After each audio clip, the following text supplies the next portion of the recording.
ਜੰਗਮ ਅਤੇ ਸਰੇਵੜੇ ਦਗੇ ਦਗੰਬਰ ਬਾਦ ਕਰਾਏ। ब्राह्मण बहु प्रकार कर नाल छत्तीस पखंड रलाए। तंत मंत्र रसायणा तंत्र मंत्र जादू टूणा पखंड कई तरह दे उन्हां दा बोलबाला है। ते सब तो पहला कहते ने कि गिलानी पैदा हुई। गिलानी का मतलब नफरत है। नफरत क्यों पैदा हो गई?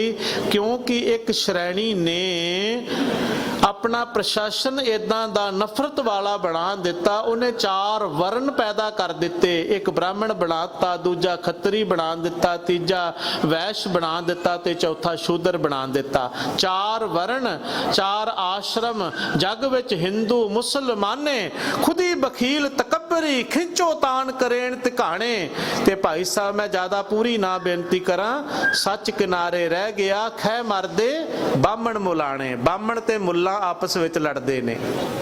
भाई गुरदास जी कहते ने इदां लड़दे ने जिस तरह दे नाल जंगल दे विच बांस आपस दी खैबाजी दे नाल अपनी ही अग दे नाल अपना ही आपा जिहड़ा है वह साड़ लैंदे हन। इस तरह दे नाल बाबा देखे ध्यान धर जलती सब पृथ्वी दिस आई। सारे पासे जलदे हुए नजर आउंदे ने। मजहब दे नाम ते, धर्म दे नाम ते, जात दे नाम ते, ऊच नीच दे भेद भाव दे नाम ते, नस्ली वितकरियां दे उपर समाज खेरू खेरू होया पिया है। ते ओदी जड़ मनु सिमरती। मनुवाद ने एहो जिहा संसार दे विच बखेड़ा पैदा कर दिता जिहदे आधार दे उपर भाई गुरदास जी कहंदे ने कीती वर्ण वंड ने समाज नूं खेरू खेरू कर दिता। भाई गिलान जगत विच नफरत पैदा हो गई। गिलान शब्द का मतलब नफरत है। चार वर्ण जेड़े ने, एक वर्ण अपने आप नूं उच्चा कहंदा है ते चौथे वर्ण नूं शूद्र आख करके नफरत करदा है उहदे नाल। ते चौहां वर्णां दी आपस दे विच नफरत है। हिंदू दी मुसलमान दे नाल नफरत है, मुसलमान दी नफरत हिंदू दे नाल है। एक जेड़ा है एक नूं मलेश कहंदा है ते दूजा जेड़ा है उस नूं काफर कहंदा है। काफर दा मतलब है कुफर तो। कुफर कहंदे ने झूठ नूं ते काफर दा मतलब है झूठा। एक कहंदा है जेड़ा हजरत ते ईमान लैके आउण वाला है वो सच्चा है, कोई इंसान है। बाकी जेड़े ने कुफर हन, काफर हन। ते दूजा कहंदा है अपनी कट्टरता दे विच कि जेड़ा मेरे धर्म दी सिद्धांतां नूं, फिलासफी नूं, कर्म कांडां नूं मनण वाला, करन वाला जेड़ा है वही अच्छा इंसान है। ते दूसरे जेड़े ने मलेश ने ते दूजे जेड़े ने शूद्र हन, नीवियां जातां वाले ने, नीच हन। इस तरह नफरत करता है। ये बचन भाई गुरदास जी कहते ने गुरु नानक साहिब महाराज जी नूं जदों काजी सवाल करते ने ना कि तुहानूं मुसलमान चंगे लगते ने या हिंदू चंगे लगते ने। जदों पातशाह जाते ने ना मक्के की धरती दे वल नूं जिथे साहब सच्चे पातशाह अपने चरण जेड़े ने वो मक्के वल नूं पा करके लेट जाते ने कि ये जेड़ा करतब है उन्हां दा ये न्यारा है और ये कोई सुते सिद्ध नहीं है कि कोई कवे कि ऐसे ही है। नहीं, उहदे विच कोई डूंगी रमज है। गुरु नानक साहिब महाराज जी दा जेड़ा जितना जीवन है प्रोफैसर साहब सिंह होरा ने लिखिया है कि ऐसा नहीं है कि उन्हां दा जीवन जेड़ा है वो किते किते वो कौतक करते हैं। नहीं, उन्हां दा जीवन इक्को जिहा ही है। हाँ, कोई विशेष घटनावां जिहड़ियां ने वो साखीकारां ने, इतिहासकारां ने जिहड़ियां ने वो कलैक्ट करके जिहड़ियां ने इकत्तर करके लिखियां ने, पर उन्हां दा सारा जीवन ही इवें दा है, पर उपकार दा है, जन्म तो ही पर उपकार दा है। एवें नहीं महाराज गुरु अर्जन देव पातशाह जी ने आखिया कि जन्म मरण दोहों में नाही, जन पर उपकारी आए, जी दान दे भगति लायन, हर स्यों लैन मिलाए। पर उपकारी आए, पर उपकारी आए कहना, पर उपकार करन वास्ते आउणा है उन्हां दा। जी दान, जीवन दान देना, आत्मिक जीवन दा दान देना, जिहड़ा हरेक दे अंदरों विषयां विकारां दी मौत दे नाल मर जांदा है, वो जीवन दान देना। और भाई साहब भाई गुरदास जी ने अपनियां वारां दे विच बहुत इस दा खुलासा कीता है। ਉੱਥੇ ਜਿਹੜੇ ਇਹ ਕਹਿੰਦੇ ਸਨ ਕਿ ਰੱਬ ਜਿਹੜਾ ਹੈ ਉਹ ਕੇਵਲ ਮੱਕੇ ਦੇ ਅੰਦਰ ਹੈ, ਸਾਹਿਬ ਆਪਣੇ ਚਰਨ ਪਸਾਰ ਕਰਕੇ ਉਧਰ ਨੂੰ ਪੈਂਦੇ ਨੇ। ਤੇ ਭਾਈ ਗੁਰਦਾਸ ਜੀ ਕਹਿੰਦੇ ਨੇ ਮਜ਼ਾਵਰ ਆਉਂਦਾ ਹੈ ਮੱਕੇ ਦਾ, ਤੇ ਆ ਕੇ ਕਹਿੰਦਾ ਹੈ ਕਿ ਕਿਹੜਾ ਸੁੱਤਾ ਕੁਫਰ ਕੁਫਾਰੀ, ਕਿਹੜਾ ਕਾਫਰ ਸੁੱਤਾ ਹੈ। ਵੱਲ ਮਹਿਰਾਬੇ ਪਾਏ ਕਰ, ਕਿਹੜਾ ਸੁੱਤਾ ਕੁਫਰ ਕੁਫਾਰੀ। ਸੇ ਸਤਿਗੁਰੂ ਕਹਿੰਦੇ ਨੇ ਕਿ ਭਾਈ ਜੇ ਤੈਨੂੰ ਲੱਗਦਾ ਹੈ, ਉਹ ਕਹਿੰਦਾ ਇਹ ਖੁਦਾ ਦੇ ਘਰ ਵੱਲ ਨੂੰ ਤੁਸੀਂ ਆਪਣੇ ਪੈਰ ਕਰਕੇ ਪਏ ਹੋ। ਮਹਾਰਾਜ ਕਹਿੰਦੇ ਨੇ ਤੈਨੂੰ ਲੱਗਦਾ ਹੈ ਕਿ ਤੇਰੇ ਖੁਦਾ ਦਾ ਘਰ ਇੱਥੇ ਹੀ ਹੈ। याद रखियो, पातशाह कहते ने जे तैनू लगता है कि तेरे खुदा दा, तेरे अल्लाह दा घर केवल यही है, तो फिर असी ते थके टुटे हुए हाँ। साडे पैर पकड़ करके तेरा दिल जिधर नू करदा ना, जिधर तेरे खुदा दा, तेरे अल्लाह दा, तेरे रब दा घर नहीं है, जिस पासे नू उस पासे नू मेरे पैर कर दे। बस फिर की सी, कला वरत गई। बचना दी कला, शब्द दी कला। भाई गुरदास जी कहते ने शब्द जित्ती सिद्ध मंडली, कीत से अपना पंथ निराला। शब्द दी कला ऐसी सी गुरु नानक साहिब सच्चे पातशाह जी दे अंदर कि जिन्हां ने अपने बचना दे नाल अपने पंथ नूं निराला कर लिया, वखरा कर लिया, वहमां भरमां पखंडां कर्मां कांडां तो वखरा कर लिया, निर्मल कर लिया, पवित्र कर लिया।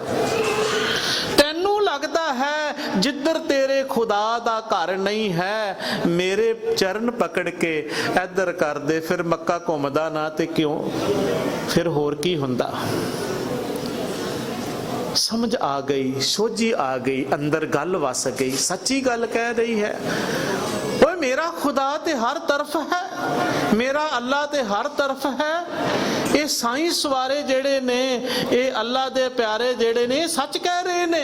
चरण पकड़ ले उस वेले गुरु नानक साहिब जी दे चरण पकड़ ले। ते भाई गुरदास जी कहंदे ने धरी निशानी कौस दी, मक्के दे विच पूज कराई। कौस दी निशानी अपनी जेड़ी चरण पादुका सी ना उन्हां दी, ਉਹ ਨਿਸ਼ਾਨੀ ਦੇ ਦਿੱਤੀ, ਉਹ ਰੱਖ ਲਈ ਉਹਨਾਂ ਨੇ ਉੱਥੇ ਆਪਣੀ। ਭਾਈ ਗੁਰਦਾਸ ਜੀ ਇਹ ਸ਼ਾਦੀ ਭਰਦੇ ਨੇ, ਉਹ ਖੜਾਮ ਜਿਹੜੀ ਸੀ ਉਹ ਪਾਤਸ਼ਾਹ ਜੀ ਦੀ ਨਿਸ਼ਾਨੀ ਦੇ ਤੌਰ ਤੇ ਉੱਥੇ ਮੱਕੇ ਦੇ ਵਿੱਚ ਉਹਨਾਂ ਨੇ ਰੱਖ ਲਈ। ਧਰੀ ਨਿਸ਼ਾਨੀ ਕੌਸ ਦੀ, ਮੱਕੇ ਅੰਦਰ ਪੂਜ ਕਰਾਈ। ਜਿੱਥੇ ਬਾਬਾ ਗਿਆ ਧਰਤੀ ਨੇ ਨਮਸਕਾਰ ਕੀਤੀ, ਉਸ ਥਾਂ ਨੂੰ ਨਮਸਕਾਰ ਕੀਤੀ। ਉਹ ਧਰਤੀ ਦੇ ਉੱਪਰ ਜਦੋਂ ਪਾਤਸ਼ਾਹ ਗਏ ਨਾ, ਜਿੱਥੇ ਉਹਨਾਂ ਨੂੰ ਦੱਸਿਆ ਕਿ ਵਾਹਿਗੁਰੂ ਪਰਮੇਸ਼ਰ ਹਰ ਇੱਕ ਹਿਰਦੇ ਅੰਦਰ ਹਰ ਥਾਂ ਦੇ ਉੱਪਰ ਹੈ, ਫਿਰ ਤੁਸੀਂ ਕਿਉਂ ਨਫ਼ਰਤ ਕਰਦੇ ਹੋ ਭਲਿਓ, ਕਾਫਰ ਕਹਿ ਕਹਿ ਕਰਕੇ ਕਿਉਂ ਭੰਡਦੇ ਹੋ। ਜਿਨ੍ਹਾਂ ਨੂੰ ਤੁਸੀਂ ਕਾਫਰ ਕਹਿੰਦੇ ਹੋ ਕਿ ਖੁਦਾ ਕੀ ਅੱਲਾ ਉਹਨਾਂ ਦੇ ਹਿਰਦੇ ਵਿੱਚ ਨਹੀਂ ਵਸਦਾ, ਉਹਨਾਂ ਦੇ ਵਿੱਚ ਵੀ ਉਹ ਵਸਦਾ ਹੈ। ਤੇ ਮਹਾਰਾਜ ਸੱਚੇ ਪਾਤਸ਼ਾਹ ਉੱਥੇ ਫਿਰ ਕਾਜੀ ਮੁੱਲਾ ਇਕੱਠੇ ਹੋ ਕਰਕੇ ਭਾਈ ਸਾਹਿਬ ਭਾਈ ਗੁਰਦਾਸ ਜੀ ਕਹਿੰਦੇ ਨੇ ਕਿ ਵੱਡਾ ਸਾਂਗ ਵਰਤਾਇਆ, ਲੱਖ ਨਾ ਸਕੇ ਕੁਦਰਤ ਕੋਈ, ਪੁੱਛਣ ਗੱਲ ਈਮਾਨ ਦੀ। ਕਾਜੀ ਮੁੱਲਾ ਇਕੱਠੇ ਹੋਈ ਈਮਾਨ ਦੀ ਗੱਲ ਪੁੱਛਦੇ ਨੇ ਗੁਰੂ ਨਾਨਕ ਸਾਹਿਬ ਜੀ ਦੇ ਕੋਲੋਂ। ਅਸੀਂ ਜਦੋਂ ਗੱਲਾਂ ਕਰਦੇ ਨਾ ਇੱਕ ਦੂਜੇ ਦੇ ਨਾਲ, ਅਸੀਂ ਈਮਾਨ ਦੀਆਂ ਗੱਲਾਂ ਨਹੀਂ ਕਰਦੇ। ਈਮਾਨ ਦਾ ਮਤਲਬ ਹੁੰਦਾ ਧਰਮ, ਧਰਮ ਦੀ ਗੱਲ ਨਹੀਂ ਕਰਦੇ। ਆ ਸਾਡੀਆਂ ਗੱਲਾਂ ਤੇ ਚੁਗਲੀ ਨਿੰਦਾ ਤੇ ਕਈ ਕੁਛ ਹੋਰ ਦੀਆਂ ਹੋਰ ਹੀ ਹੁੰਦੀਆਂ। ਗੁਰਦੁਆਰੇ ਵੀ ਆ ਜਾਈਏ, ਕਿਸੇ ਧਰਮ ਅਸਥਾਨ ਤੇ ਵੀ ਚਲੇ ਜਾਈਏ ਤੇ ਉੱਥੇ ਵੀ ਸਾਡੀਆਂ ਦੁਨਿਆਵੀ ਗੱਲਾਂ ਹੁੰਦੀਆਂ ਨੇ। ਧਰਮ ਦੇ ਥਾਂ ਦੇ ਉੱਤੇ ਤੇ ਧਰਮ ਦੀ ਗੱਲ ਕਰ ਲਿਆ ਕਰੀਏ, ਹੋਰ ਤੇ ਅਸੀਂ ਕਿਤੇ ਕਰਨੀ ਨਹੀਂ। ਈਮਾਨ ਵਾਲੀ ਥਾਂ ਦੇ ਉੱਪਰ ਤਾਂ ਈਮਾਨ ਦੀ ਗੱਲ ਕਰ ਲਿਆ ਕਰੀਏ, ਗੁਰੂ ਪਿਆਰਿਆਂ ਦੇ ਕੋਲ ਜਾ ਕਰਕੇ ਈਮਾਨ ਦੀਆਂ ਗੱਲਾਂ ਕਰਿਆ ਕਰੀਏ, ਉਹਨਾਂ ਦੇ ਕੋਲੋਂ ਸੁਣਿਆ ਕਰੀਏ। ਸੰਤ ਮਿਲੇ ਕਿਛ ਸੁਣੀਏ ਕਹੀਏ, ਮਿਲੇ ਅਸੰਤ ਮਸਤ ਕਰ ਰਹੀਏ। ਗੁਰੂ ਨਾਨਕ ਸਾਹਿਬ ਮਹਾਰਾਜ ਜੀ ਦੇ ਬਚਨ ਨੇ।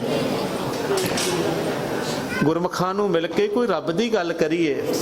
ਮੈਂ ਤੇ ਹੈਰਾਨ ਹੁੰਦਾ, ਕਈ ਵਾਰ ਸਾਨੂੰ ਸਵਾਲ ਕਰਦੇ ਨੇ ਲੋਕ, ਬੜੇ ਅਜੀਬ ਜਿਹੇ ਗੱਲਾਂ ਕਰਦੇ, ਅੜੀਆਂ ਅਜੀਬ ਕਿਸਮ ਦੀ ਸਵਾਲ ਕਰਦੇ ਨੇ ਜਿਨ੍ਹਾਂ ਦਾ ਧਰਮ ਦੇ ਨਾਲ ਕੋਈ ਲੈਣਾ ਦੇਣਾ ਨਹੀਂ ਹੁੰਦਾ। ਪਰ ਮੈਂ ਸਮਝਦਾ ਹਾਂ ਕਿ ਉਹ ਧੰਨ ਨੇ ਕਾਜੀ ਤੇ ਮੁੱਲਾ ਜਿਨ੍ਹਾਂ ਨੂੰ ਇਹ ਸਮਝ ਆ ਗਈ ਤੇ ਉਹ ਈਮਾਨ ਦੀ ਗੱਲ ਕਰਦੇ ਨੇ, ਧਰਮ ਦੀ ਗੱਲ ਕਰਦੇ ਨੇ। ਪੁੱਛਣ ਗੱਲ ਈਮਾਨ ਦੀ, ਕਾਜੀ ਮੁੱਲਾ ਇਕੱਠੇ ਹੋਈ, ਵੱਡਾ ਸਾਂਗ ਵਰਤਾਇਆ, ਲੱਖ ਨ ਸਕੈ ਕੁਦਰਤ ਗੋਈ।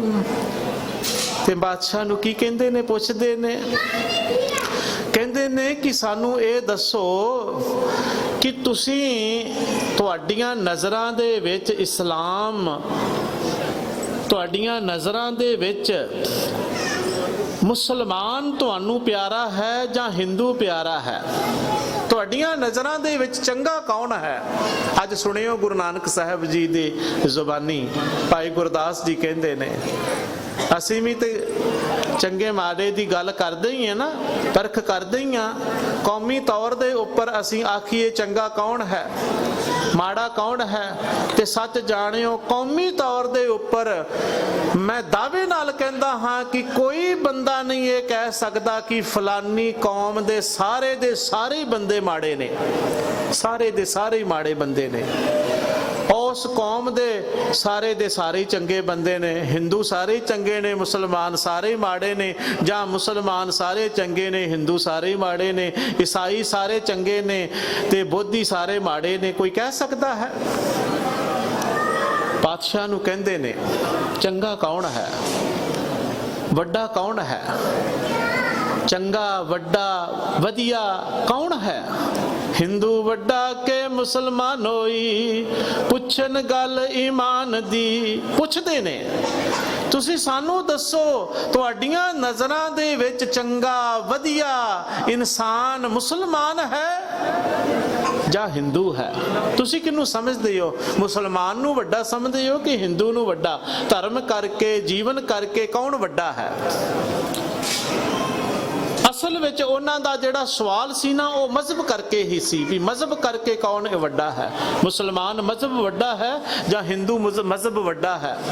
ਅੱਜ ਇਹ ਵੀ ਬੜੇ ਝਗੜੇ ਨੇ ਮਜ਼ਹਬ ਦੇ ਨਾਮ ਦੇ ਉੱਪਰ। ਹਰ ਮਜ਼ਹਬ ਵਾਲਾ ਆਪਣੇ ਧਰਮ ਨੂੰ ਵੱਡਾ ਸਮਝਦਾ ਹੈ, ਦੂਜੇ ਧਰਮ ਨੂੰ ਛੋਟਾ ਗਿਣਦਾ ਹੈ, ਤੇ ਉਹ ਗੱਲਾਂ ਬਾਤਾਂ ਦੇ ਵਿੱਚ ਇਸ ਤਰ੍ਹਾਂ ਦੇ ਨਾਲ ਪੇਸ਼ਕਾਰੀ ਕਰਦਾ ਹੈ ਕਿ ਦੂਜਾ ਦਾ ਧਰਮ ਜਿਹੜਾ ਹੈ ਉਸ ਨੂੰ ਨੀਵਾਂ ਦਿਖਾਉਂਦਾ ਹੈ ਆਪਣੀ ਸ਼ਬਦਾਵਲੀ ਦੇ ਵਿੱਚ, ਤੇ ਆਪਣੇ ਧਰਮ ਨੂੰ ਜਿਹੜਾ ਹੈ ਉਹ ਵੱਡਾ ਦਰਸਾਉਂਦਾ ਹੈ।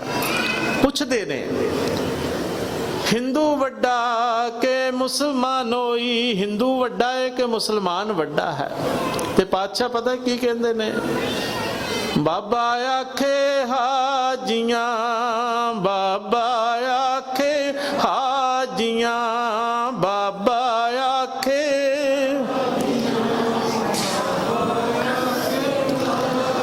ਸ਼ੁਭ ਅਮਲਾਂ ਬਾਝੋਂ ਦੋਨੋਂ ਰੋਈ, ਸ਼ੁਭ ਅਮਲਾਂ ਬਾਝੋਂ ਦੋਨੋਂ ਰੋਈ।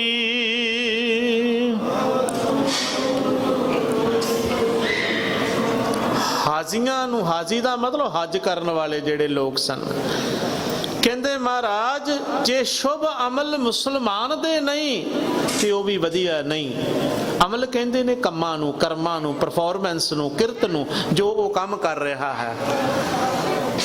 ਜੇ ਮੁਸਲਮਾਨ ਚੰਗੇ ਕੰਮ ਕਰ ਨਹੀਂ ਰਿਹਾ ਤਾਂ ਉਹ ਵਧੀਆ ਨਹੀਂ, ਉਹ ਵੱਡਾ ਨਹੀਂ। ਜੇ ਅਮਲ ਨਹੀਂ ਉਹਦੇ ਦੇ, ਜੇ ਹਿੰਦੂ ਦੇ ਅਮਲ ਚੰਗੇ ਨਹੀਂ ਤੇ ਉਹ ਵੀ ਵਧੀਆ ਨਹੀਂ। ਤੇ ਪਿਆਰਿਓ, ਆਪਣੇ ਤੇ ਵੀ ਛਾਤੀ ਤੇ ਹੱਥ ਰੱਖ ਲਿਓ, ਜੇ ਸਿੱਖ ਦੇ ਵਧੀਆ ਕਰਮ ਨਹੀਂ ਤੇ ਉਹ ਸਿੱਖ ਵੀ ਵਧੀਆ ਨਹੀਂ। ਜੇ ਗੁਰੂ ਗ੍ਰੰਥ ਸਾਹਿਬ ਦੀ ਹਜ਼ੂਰੀ 'ਚ ਬੇਨਤੀ ਕਰਦਾ, ਜੇ ਗੁਰੂ ਪਾਤਸ਼ਾਹ ਕਹਿੰਦੇ ਨੇ ਜੇ ਅਮਲਾਂ ਤੋਂ ਬਿਨਾ ਮੁਸਲਮਾਨ ਵਧੀਆ ਨਹੀਂ, ਅਮਲਾਂ ਤੋਂ ਬਿਨਾ ਹਿੰਦੂ ਵਧੀਆ ਨਹੀਂ, ਤੇ ਸਿੱਖ ਕਿਵੇਂ ਅਮਲਾਂ ਤੋਂ ਬਿਨਾ ਵਧੀਆ ਹੋ ਸਕਦਾ ਹੈ? ਸਿੱਖ ਦੇ ਵੀ ਚੰਗੇ ਅਮਲ ਹੋਣੇ ਚਾਹੀਦੇ ਨੇ। ਜੇ ਉਹ ਗੁਰੂ ਦੀ ਸਿੱਖਿਆ, ਗੁਰੂ ਦੇ ਉਪਦੇਸ਼ ਦੇ ਅਨੁਸਾਰ ਚੱਲਦਾ ਹੈ ਤਾਂ ਹੀ ਵਧੀਆ ਹੈ। ਤੇ ਜੇ ਕੇਵਲ ਭੇਖ ਪਹਿਰਾਵਾ ਹੀ ਸਿੱਖ ਵਾਲਾ ਹੈ, ਜੀਵਨ ਦੀ ਕਿਰਤ ਵਿਰਤ ਕੰਮ ਜਿਹੜਾ ਹੈ, ਧੰਦਾ ਜਿਹੜਾ ਹੈ, ਉਹਦਾ ਜੀਵਨ ਆਚਰਨ ਜਿਹੜਾ ਹੈ ਉਹ ਕਿਵ ਸਚਿਆਰਾ ਹੋਈਏ, ਕਿਵ ਕੂੜੇ ਟੁੱਟੇ ਪਾਲ ਵਾਲਾ ਨਹੀਂ ਹੈ, ਤਾਂ ਸੱਚ ਜਾਣਿਓ ਉਹ ਅਮਲਾਂ ਤੋਂ ਬਿਨਾ ਉਹ ਵੀ ਵਧੀਆ ਨਹੀਂ ਹੈ। ਅਮਲ ਦੇ ਨਾਲ, ਸ਼ੁਭ ਕਰਮਾਂ ਦੇ ਨਾਲ ਮਨੁੱਖ ਚੰਗਾ ਹੈ। ਕਹਿੰਦੇ ਨੇ ਅੱਲਾ ਯਾਰ ਖਾਂ ਯੋਗੀ, ਕਹਿੰਦੇ ਨੇ ਨਾ ਹਿੰਦੂ ਅੱਛੇ ਹੈ ਨਾ ਮੁਸਲਮਾਨ ਹੈ ਅੱਛੇ, ਹੋ ਕਰਮ ਜਿਨਕੇ ਅੱਛੇ वो इंसान है अच्छे। ਚਮਕੌਰ ਦੀ ਗੜੀ ਦਾ ਸਾਕਾ ਸਰਹੰਦ, ਸਾਹਿਬਾਂ ਦੇ ਚਾਰੋਂ ਸਾਹਿਬਜ਼ਾਦਿਆਂ ਦਾ, ਚਮਕੌਰ ਦੇ ਯੰਗ ਦਾ ਬ੍ਰਿਤਾਂਤ ਲਿਖਿਆ ਉਹਨਾਂ ਨੇ ਬੜੇ ਪਿਆਰ ਦੇ ਨਾਲ, ਬੜੀ ਸ਼ਰਧਾ ਦੇ ਨਾਲ, ਬੜੀ ਭਾਵਨਾ ਦੇ ਨਾਲ, ਇੱਕ ਗੈਰ ਸਿੱਖ ਹੁੰਦਿਆਂ ਹੋਇਆਂ, ਇੱਕ ਮੁਸਲਮਾਨ ਹੁੰਦਿਆਂ ਹੋਇਆਂ ਜਿਹਦਾ ਖੁਮਿਆਜਾ ਵੀ ਉਹਨਾਂ ਨੂੰ ਭੁਗਤਣਾ ਪਿਆ। ਲਾਹੌਰ ਦੇ ਅੰਦਰ ਮਸਜਿਦਾਂ ਦੀਆਂ ਪੌੜੀਆਂ ਨਹੀਂ ਉਹਨਾਂ ਨੂੰ ਚੜ੍ਹਨ ਦਿੱਤਾ ਗਿਆ। ਕਈ ਸਾਲ ਉਹ ਪੌੜੀਆਂ ਨਹੀਂ ਚੜ੍ਹ ਸਕੇ, ਉਹਨਾਂ ਨੂੰ ਬੇਦਖਲ ਕਰ ਦਿੱਤਾ ਗਿਆ ਮੁਸਲਮਾਨੀ ਮਤ ਦੇ ਵਿੱਚੋਂ। ਛੇਕ ਜਿੱਦਾਂ ਛੇਕ ਦਿੱਤਾ ਜਾਂਦਾ ਨਾ, ਇਸ ਤਰ੍ਹਾਂ ਛੇਕ ਦਿੱਤਾ ਗਿਆ। ਹੁੱਕਾ ਪਾਣੀ, ਰੋਟੀ ਪਾਣੀ ਜਿਹੜਾ ਸੀ ਬੰਦ ਕਰ ਦਿੱਤਾ ਗਿਆ ਉਸ ਦਾ। ਮਸਜਿਦ ਦੀਆਂ ਪੌੜੀਆਂ ਨਹੀਂ। ਔਰ ਜਿਸ ਦਿਨ ਉਸ ਦਾ ਜਨਾਜ਼ਾ ਗਿਆ, ਉਸ ਦਿਨ ਵੀ ਉਹਨਾਂ ਨੂੰ ਜਦੋਂ ਕਿਹਾ ਕਿ ਤੈਨੂੰ ਦਫਨ ਨਹੀਂ ਕਰਨ ਦਿੱਤਾ ਜਾਏਗਾ, ਉਹਨਾਂ ਨੇ ਕਿਹਾ ਕੋਈ ਗੱਲ ਨਹੀਂ, ਜਿਸ ਸਾਹਿਬ ਦੇ ਮੈਂ ਗੁਣ ਗਾਏ ਨੇ, ਮੈਂ ਸੱਚ ਬਿਆਨ ਕੀਤਾ ਹੈ ਧੰਨ ਗੁਰੂ ਗੋਬਿੰਦ ਸਿੰਘ ਸੱਚੇ ਪਾਤਸ਼ਾਹ ਜੀ ਦੇ, ਉਹਨਾਂ ਦੀ ਜ਼ੁਰਰਤ, ਉਹਨਾਂ ਦੇ ਧਰਮ ਦੇ ਪ੍ਰਤੀ ਕੀਤੇ ਉਪਕਾਰ ਜਿਹੜੇ ਨੇ ਉਹ ਮੇਰੀਆਂ ਨਜ਼ਰਾਂ ਦੇ ਵਿੱਚ ਨੇ। ਉਹਨਾਂ ਦਾ ਯੁੱਧ ਧਰਮ ਯੁੱਧ, ਈਮਾਨ ਦਾ ਯੁੱਧ ਹੈ। ਉਹ ਕਿਸੇ ਜ਼ਾਰ, ਕਿਸੇ ਜ਼ਮੀਨ, ਕਿਸੇ ਜੋਰੂ ਵਾਸਤੇ ਨਹੀਂ ਹੈ, ਮਨੁੱਖਤਾ ਵਾਸਤੇ ਹੈ, ਮਨੁੱਖਤਾ ਦੇ ਪ੍ਰਾਣੀ ਮਾਤਰ ਦੇ ਭਲੇ ਦੇ ਵਾਸਤੇ ਹੈ, ਗਰੀਬਾਂ ਮਜ਼ਲੂਮਾਂ ਦੇ ਲਈ ਹੈ। ਕਹਿਣ ਲੱਗੇ ਮੈਂ ਕੀ ਝੂਠ ਬੋਲਿਆ ਹੈ? ਤੁਸੀਂ ਕਹਿੰਦੇ ਹੋ ਮਾਫੀ ਮੰਗ ਲਵਾਂ, ਮੈਂ ਕਿਸ ਗੱਲ ਦੀ ਮਾਫੀ ਮੰਗ ਲਵਾਂ? ਮੈਨੂੰ ਮਾਫੀ ਮੰਗਣ ਵਾਲੀ ਕੋਈ ਗੱਲ ਨਜ਼ਰ ਨਹੀਂ ਆਉਂਦੀ। ਕੋਈ ਗੱਲ ਨਹੀਂ, ਜੇ ਮੈਨੂੰ ਕਬਰ ਜਿਹੜੀ ਹੈ ਉਹ ਜਗ੍ਹਾ ਨਹੀਂ ਦੇਵੇਗੀ, ਗੁਰੂ ਗੋਬਿੰਦ ਸਿੰਘ ਤਾਂ ਮੈਨੂੰ ਜਗ੍ਹਾ ਦੇਵੇਗਾ ਨਾ, ਉਹਦੇ ਚਰਨਾਂ ਦੇ ਵਿੱਚ ਮੈਨੂੰ ਜਗ੍ਹਾ ਮਿਲੇਗੀ, ਮੈਨੂੰ ਇਹ ਭਰੋਸਾ ਹੈ। ਉਹ ਕਹਿੰਦੇ ਨੇ ਨਾ ਹਿੰਦੂ ਅੱਛੇ ਹੈ ਨਾ ਮੁਸਲਮਾਨ ਹੈ ਅੱਛੇ। ਕੋਈ ਧਰਮ ਮਜ਼ਹਬ ਦੇ ਕਰਕੇ ਆਖੇ ਕਿ ਆ ਫਲਾਣੇ ਮਜ਼ਹਬ ਵਾਲੇ ਲੋਕ ਚੰਗੇ ਹੁੰਦੇ ਨੇ, ਇਸ ਮਜ਼ਹਬ ਵਾਲੇ ਲੋਕ ਚੰਗੇ ਹੁੰਦੇ ਨੇ, ਨਹੀਂ। ਕਹਿੰਦੇ ਜਿਨ੍ਹਾਂ ਦੇ ਕਰਮ ਚੰਗੇ ਹੁੰਦੇ ਨੇ ਉਹ ਭਾਵੇਂ ਮੁਸਲਮਾਨ ਹੋਣ, ਭਾਵੇਂ ਹਿੰਦੂ ਹੋਣ, ਭਾਵੇਂ ਬੋਧੀ ਹੋਣ, ਭਾਵੇਂ ਜੈਨੀ ਹੋਣ, ਭਾਵੇਂ ਜਿਹੜੇ ਮਰਜ਼ੀ ਹੋਣ, ਬੰਦੇ ਚੰਗੇ ਹੁੰਦੇ ਨੇ, ਇਨਸਾਨ ਚੰਗੇ ਹੁੰਦੇ ਨੇ, ਇਨਸਾਨੀ ਕਰਮਾਂ ਵਾਲੇ ਚੰਗੇ ਹੁੰਦੇ ਨੇ। ਪਾਤਸ਼ਾਹ ਜੀ ਨੇ ਆਖਿਆ ਅਮਲਾਂ ਤੋਂ ਬਿਨਾ ਜੀਵਨ ਨਹੀਂ ਹੈ। ਅੱਜ ਗੁਰੂ ਨਾਨਕ ਸਾਹਿਬ ਜੀ ਦੀਆਂ ਇਹ ਸਿੱਖਿਆਵਾਂ ਸਾਡੇ ਘਰ ਦੇ ਵਿੱਚ, ਸਾਡੇ ਹਿਰਦੇ ਦੇ ਵਿੱਚ ਵਸ ਜਾਣ। ਮੇਰੀ ਕੋਸ਼ਿਸ਼ ਹੈ ਕਿ ਇਹ ਕਿਰਪਾ ਸਾਡੇ ਜੀਵਨ ਦੇ ਵਿੱਚ ਵਰਤ ਜਾਵੇ ਔਰ ਸਾਡਾ ਮਨਾਇਆ ਹੋਇਆ ਗੁਰਪੁਰਬ ਸਫਲਾ ਹੋ ਜਾਵੇ, ਗੁਰੂ ਤੇ ਦਰ ਤੇ ਆਉਣਾ ਪ੍ਰਵਾਨ ਹੋ ਜਾਵੇ। ਮੈਂ ਬੇਨਤੀ ਕਰ ਰਿਹਾ ਸੀ, ਅਸੀਂ ਕਿਉਂ ਨਾ ਉਸ ਧਰਤੀ ਨੂੰ, ਉਸ ਜ਼ਮੀਨ ਨੂੰ ਸਿਜਦਾ ਕਰੀਏ, ਪੂਜੀਏ ਜਿਸ ਧਰਤੀ ਦੇ ਉੱਪਰ ਸਾਹਿਬ ਦੇ ਚਰਨ ਪਏ ਨੇ।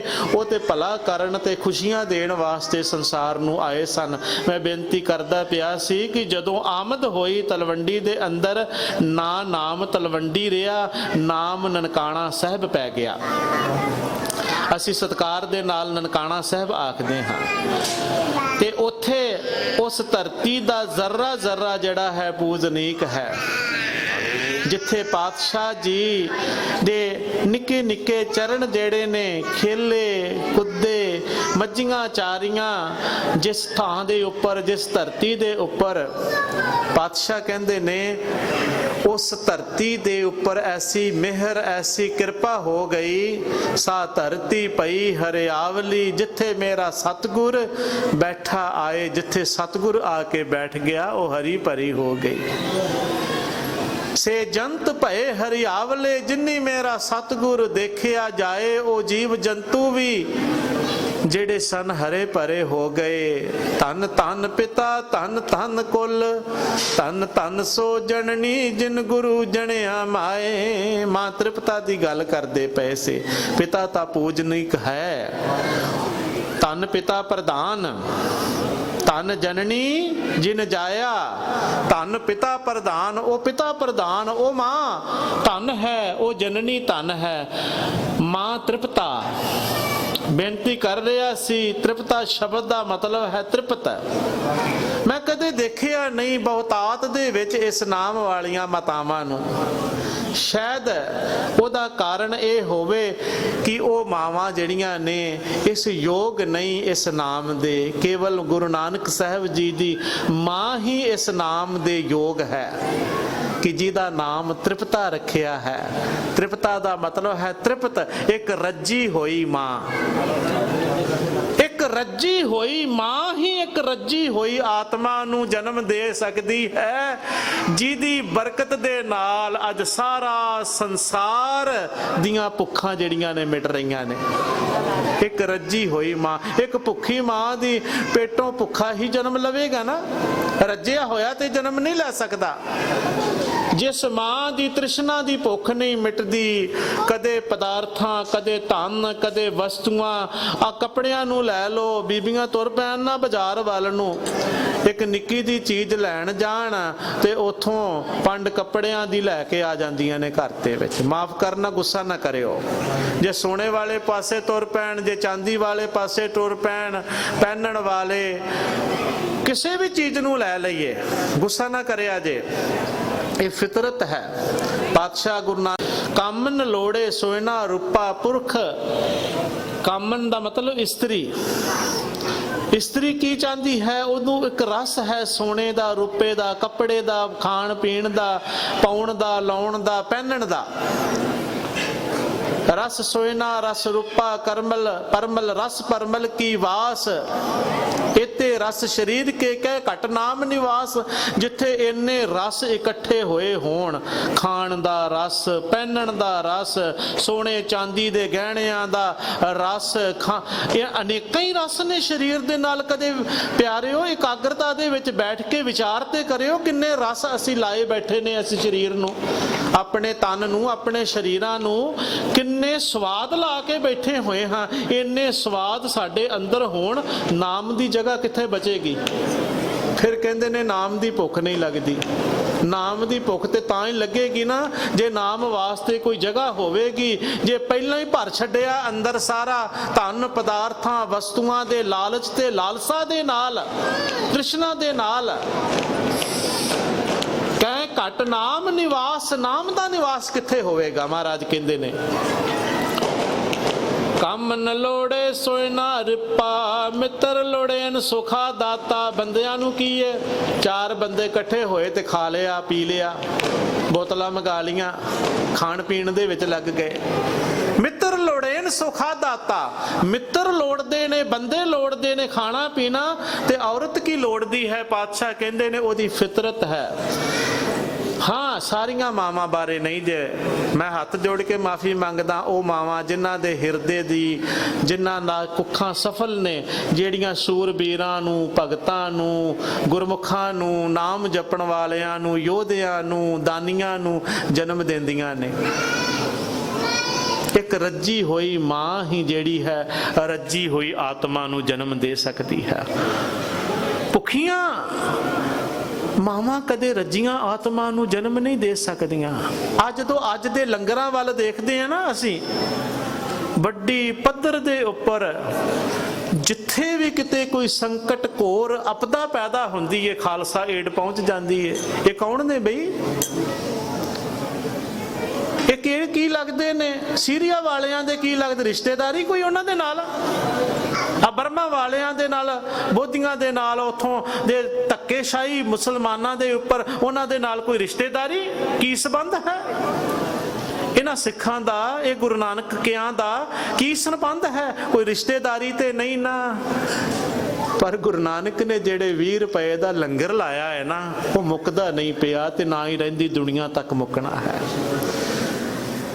ਭਾਈ ਸਾਹਿਬ ਸਿੰਘ ਲਿਖਦੇ ਨੇ, ਇੱਕ ਗੱਲ ਹੋਰ ਯਾਦ ਰੱਖਿਓ, 32 ਸਾਲ ਦੀ ਉਮਰ ਸੀ ਜਦੋਂ ਸੱਚਾ ਸੌਦਾ ਕੀਤਾ। ਜਦੋਂ ਪਾਤਸ਼ਾਹ ਜੀ ਦਾ ਇਤਿਹਾਸ ਪੜ੍ਹੀਏ ਨਾ, ਤੇ ਸਾਖੀਕਾਰ ਲਿਖਦੇ ਨੇ ਉਸ ਵੇਲੇ 32-34 ਸਾਲ ਦੀ ਉਮਰ ਦੇ ਵਿੱਚ ਇਹ ਲਾਹੇ ਦਾ ਵਪਾਰ ਕੀਤਾ ਸੀ। ਇਹਦਾ ਮਤਲਬ ਇਹ ਸੀ ਕਿ ਜਦੋਂ ਤਲਵੰਡੀ ਦੇ ਵਿੱਚ ਰਹਿੰਦੇ ਸਨ ਉਦੋਂ ਵੀ ਉਹ ਦੁਕਾਨਦਾਰੀ ਕਰਦੇ ਸਨ, ਮੱਝੀਆਂ ਵੀ ਚਾਰਦੇ ਸਨ, ਕਿਰਤ ਵੀ ਕਰਦੇ ਸਨ, ਵਾਹੀ ਵੀ ਕਰਦੇ ਸਨ। ਹਾਂ, ਪਰ ਜਿਹੜੀ ਗੱਲ ਉਹਨਾਂ ਨੇ ਲਿਖੀ ਨਾ, ਗੁਰੂ ਨਾਨਕ ਸਾਹਿਬ ਸੱਚੇ ਪਾਤਸ਼ਾਹ ਜੀ ਦੇ, ਉਹ ਕੀਰਤਨ ਦੇ ਆਸ਼ਿਕ ਸਨ, ਕੀਰਤਨ ਦੇ ਜਨਮਦਾਤੇ ਸਨ, ਵਾਹਿਗੁਰੂ ਦੀ ਕੀਰਤੀ ਦੇ ਜਨਮਦਾਤੇ ਸਨ। ਇਸ ਕਰਕੇ ਭਾਈ ਮਰਦਾਨਾ ਜੋ ਉਹਨਾਂ ਤੋਂ ਵੱਡੀ ਉਮਰ ਦੇ ਸਨ, ਉਹ ਸੋਹਣੀ ਭਲਾ ਰਬਾਬ ਵਜਾਏਂਦਾ ਮਰਦਾਨਾ ਮਜਲਿਸ ਨਿਵਾਸੀ ਭਾਈ ਗੁਰਦਾਸ ਜੀ ਕਹਿੰਦੇ ਨੇ। ਸੋਹਣੀ ਰਬਾਬ ਵਜਾਣ ਵਾਲੇ ਸਾਹਿਬਾਂ ਦੇ ਦੀਵਾਨ ਦੇ ਜਿਹੜੇ ਸਨ ਉਹ ਹੀਰੇ ਸਨ। ਧੰਨ ਗੁਰੂ ਨਾਨਕ ਸਾਹਿਬ ਸੱਚੇ ਪਾਤਸ਼ਾਹ ਜੀ ਦੇ ਦਰਬਾਰ ਦੇ ਜਿਹੜੇ ਸਨ ਉਹ ਦਰਬਾਰੀਏ ਸਨ, ਉਹ ਨਵ ਰਤਨ ਸਨ, ਉਹ ਕੀਰਤਨੀਏ। ਉਹਨਾਂ ਦੀ ਰਬਾਬ ਦੇ ਨਾਲ ਸਵੇਰੇ ਵੀ ਸ਼ਾਮ ਨੂੰ ਵੀ। ਅੱਛਾ, ਬੜੀ ਹੈਰਾਨੀ ਦੀ ਗੱਲ ਹੈ, ਗੁਰੂ ਨਾਨਕ ਸਾਹਿਬ ਜੀ ਨੇ 19 ਰਾਗਾਂ ਦੇ ਵਿੱਚ ਬਾਣੀ ਦਰਜ ਕੀਤੀ ਹੈ। 19 ਰਾਗਾਂ ਦੇ ਵਿੱਚ ਗੁਰੂ ਨਾਨਕ ਸਾਹਿਬ ਮਹਾਰਾਜ ਜੀ ਦੀ, ਧੰਨ ਗੁਰੂ ਗ੍ਰੰਥ ਸਾਹਿਬ ਮਹਾਰਾਜ ਜੀ ਦੇ ਅੰਦਰ ਬਾਣੀ ਹੈ। ਕਦੇ ਪੜਚੋਲ ਕਰਿਓ, ਕਦੇ ਵਾਚਿਓ। ਮੈਂ ਦੇਖ ਰਿਹਾ ਸੀ ਕਿ ਉਹਨਾਂ ਰਾਗਾਂ ਦੇ ਵਿੱਚ ਆਸਾ ਰਾਗ, ਰਾਮਕਲੀ ਰਾਗ, ਪ੍ਰਭਾਤੀ ਰਾਗ, ਭੈਰੋ ਰਾਗ, ਅੱਧੇ ਕੁ ਰਾਗ ਅੰਮ੍ਰਿਤ ਵੇਲੇ ਦੇ ਨੇ, ਬਿਲਕੁਲ ਅੰਮ੍ਰਿਤ ਵੇਲੇ ਦੇ। ਉਸ ਤੋਂ ਬਾਅਦ ਇੱਕ ਰਾਗ ਦੁਪਹਿਰ ਦਾ ਸਾਰੰਗ ਰਾਗ ਹੈ, ਤੇ ਸ਼ਾਮ ਦੇ ਸ਼੍ਰੀ ਰਾਗ, ਵਡਹੰਸ ਰਾਗ, ਤੁਖਾਰੀ ਸ਼ਾਮ ਦਾ। ਇਹ ਬਾਕੀ ਰਾਗ ਸ਼ਾਮ ਦੇ ਰਾਗ ਨੇ। ਇੱਥੋਂ ਤੁਸੀਂ ਅੰਦਾਜ਼ਾ ਲਾ ਸਕਦੇ ਹੋ ਵੀ ਸਵੇਰ ਤੇ ਸ਼ਾਮ ਦਾ ਕੀਰਤਨ ਨਿਰੰਤਰ ਗੁਰੂ ਨਾਨਕ ਸਾਹਿਬ ਮਹਾਰਾਜ ਕਰਦੇ ਸਨ, ਤੇ ਉਹਦੇ ਵਿਚਲੇ ਸਮੇਂ ਵਿੱਚ ਹਲ ਵੀ ਵਾਉਂਦੇ ਸਨ, ਕਿਰਤ ਵੀ ਕਰਦੇ ਸਨ, ਦੁਕਾਨਦਾਰੀ ਵੀ ਕਰਦੇ ਸਨ। ਲੇਕਿਨ ਸਾਡੀ ਤਰ੍ਹਾਂ ਜਿੱਦਾਂ ਸਵੇਰ ਸ਼ਾਮ ਦੇ ਸਮੇਂ ਨੂੰ ਖਜਾਉਂਦੇ ਆ ਨਾ, ਉਹ ਅੰਮ੍ਰਿਤ ਵੇਲਾ ਤੇ ਸ਼ਾਮ ਦਾ ਵੇਲਾ, ਸੋਦਰ ਦਾ ਵੇਲਾ ਨਹੀਂ ਸਨ ਖਜਾਉਂਦੇ।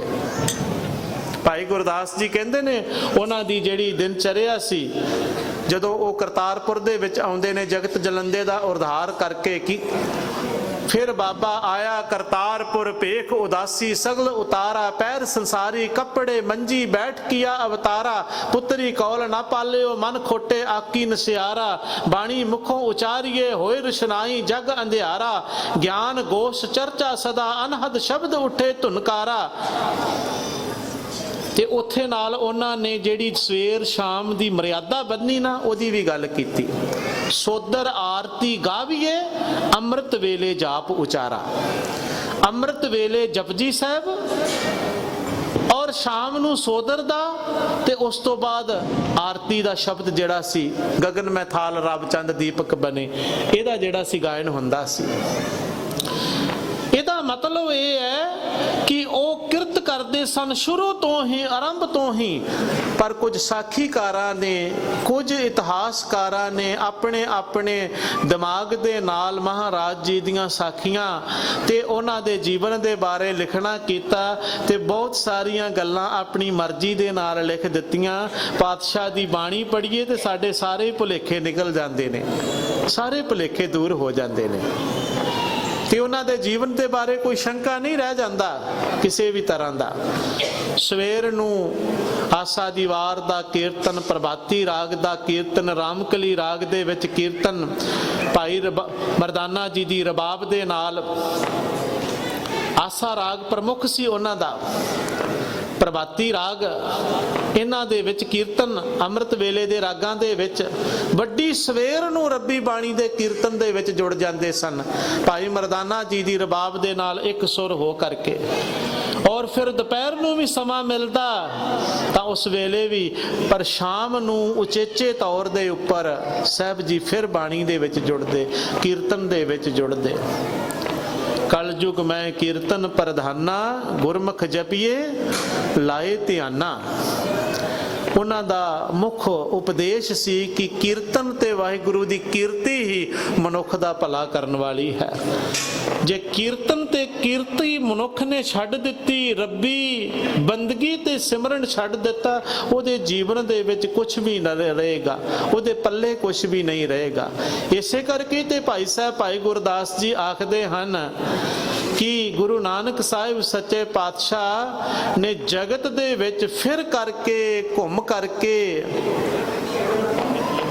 ਕਲਯੁਗ ਬਾਬੇ ਤਾਰਿਆ, ਸਤਨਾਮ ਪੜ ਮੰਤਰ ਸੁਣਾਇਆ, ਸਤਨਾਮ ਪੜ ਮੰਤਰ ਸੁਣਾਇਆ। ਕੀਰਤੀ ਦੇ ਨਾਲ ਤਾਰਨਾ ਕੀਤਾ ਹੈ ਹਰ ਥਾਂ ਦੇ ਉੱਪਰ ਜਾ ਕਰਕੇ। ਰੱਬੀ ਪਰਮੇਸ਼ਰ ਦੇ ਗੁਣਾਂ ਦੇ ਨਾਲ, ਉਹਦੀ ਬੰਦਗੀ ਦੇ ਨਾਲ ਜੋੜਨਾ ਕੀਤਾ। ਉਹਨਾਂ ਦਾ ਮੁੱਖ ਆਸ਼ਾ ਜਿਹੜਾ ਸੀ ਉਹ ਇੱਕ ਪ੍ਰਭੂ ਦਾ ਸਿਮਰਨ, ਇੱਕ ਪ੍ਰਭੂ ਦੀ ਯਾਦ, ਕਿਰਤ ਕਰੋ, ਨਾਮ ਜਪੋ, ਵੰਡ ਛਕੋ ਬਾਣੀ ਦੇ ਵਿੱਚੋਂ। ਤੇ ਆ ਉਹਨਾਂ ਦੇ ਸਵਰੂਪ ਦੇ ਦਰਸ਼ਨ ਹੁੰਦੇ ਹਨ ਸਾਨੂੰ।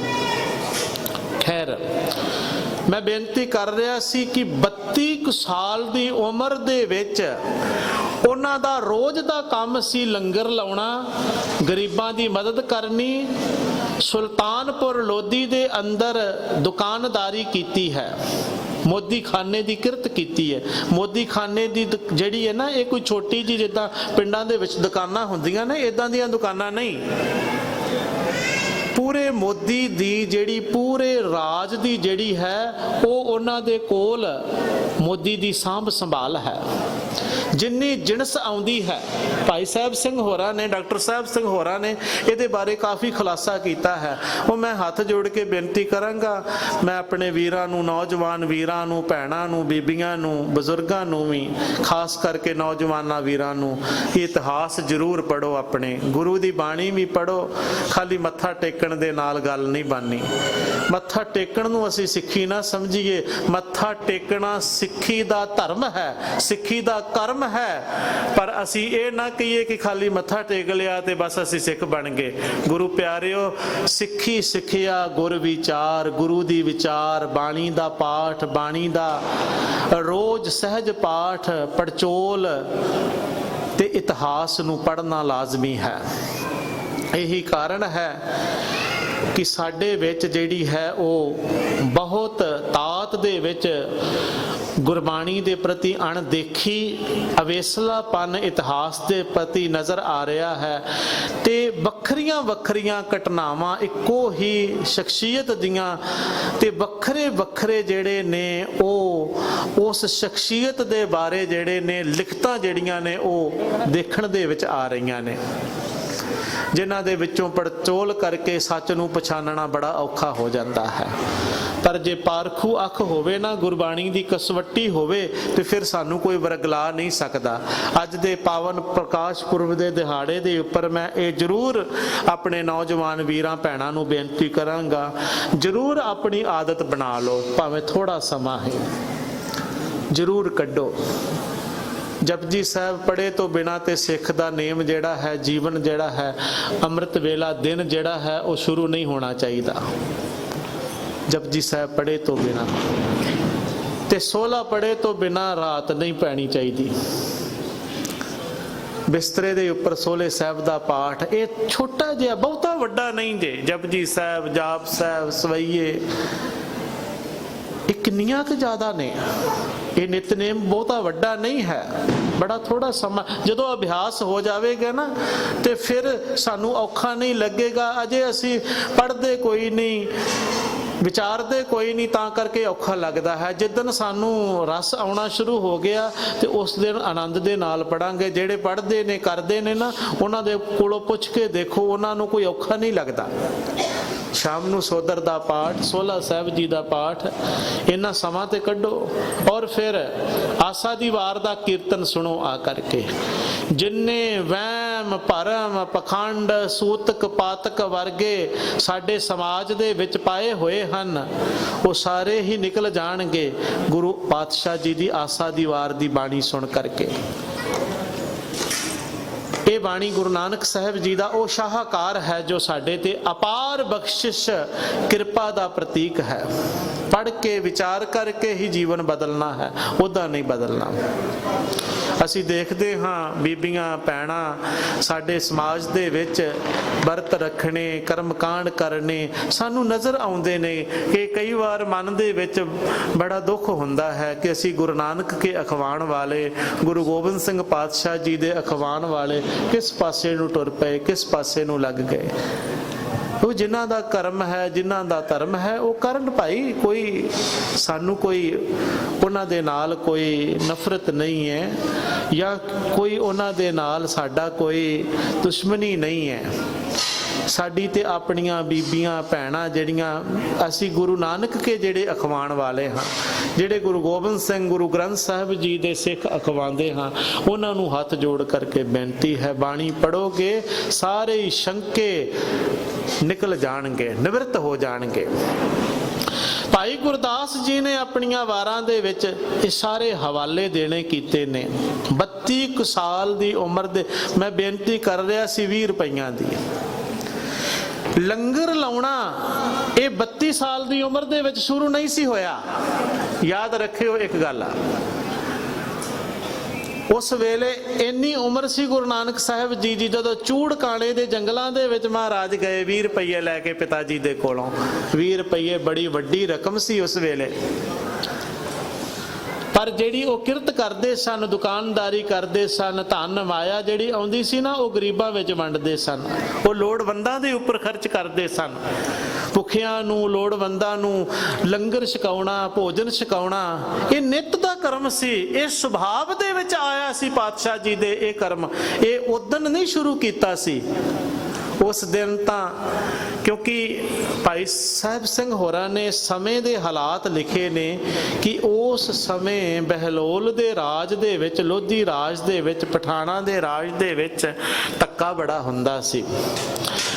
ਹਿੰਦੂ ਸਾਧੂ ਸੰਤ ਜਿਹੜੇ ਸਨ ਉਹਨਾਂ ਦੇ ਉੱਪਰ, ਜੋਗੀਆਂ, ਉਹਨਾਂ ਦੇ ਉੱਪਰ ਧੱਕਾ ਬੜਾ ਹੁੰਦਾ ਸੀ।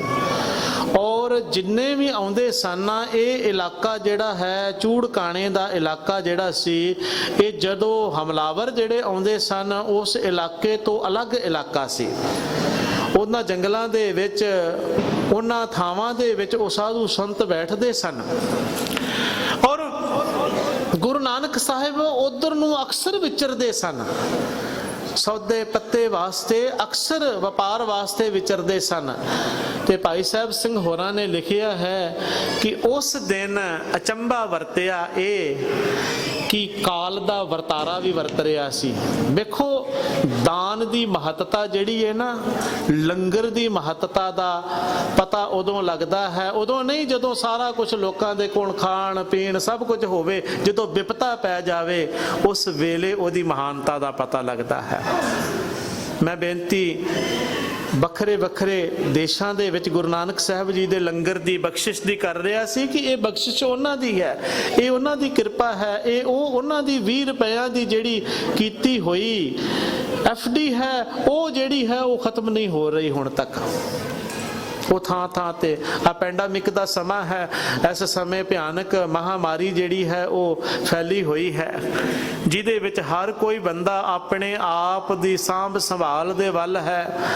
ਤੇ ਉੱਥੇ ਸਿਰ ਤੇ ਕਫਨ ਬੰਨ ਕਰਕੇ ਮਰੀਜ਼ਾਂ ਨੂੰ ਦਿੱਲੀ ਦੇ ਵਿੱਚ, ਦਿੱਲੀ ਤੋਂ ਹੋਰ ਵੀ ਇਲਾਕਿਆਂ ਦੇ ਵਿੱਚ ਗੁਰੂ ਨਾਨਕ ਦੇ ਸਿੱਖ, ਗੁਰੂ ਪਾਤਸ਼ਾਹ ਜੀ ਦੀ ਕਿਰਪਾ ਵਾਲੇ ਸਿਰ ਤੇ ਕਫਨ ਬੰਨ ਕਰਕੇ, ਜਿਨ੍ਹਾਂ ਦੇ ਨੇੜੇ ਡਾਕਟਰ ਜਿਹੜੇ ਨੇ ਮਾਂ ਬਾਪ ਨੂੰ ਨਹੀਂ ਜਾਣ ਦਿੰਦੇ, ਉਹਨਾਂ ਦੀਆਂ ਲਾਸ਼ਾਂ ਦੀ ਸਾਂਭ ਸੰਭਾਲ ਕਰਦੇ ਪਏ।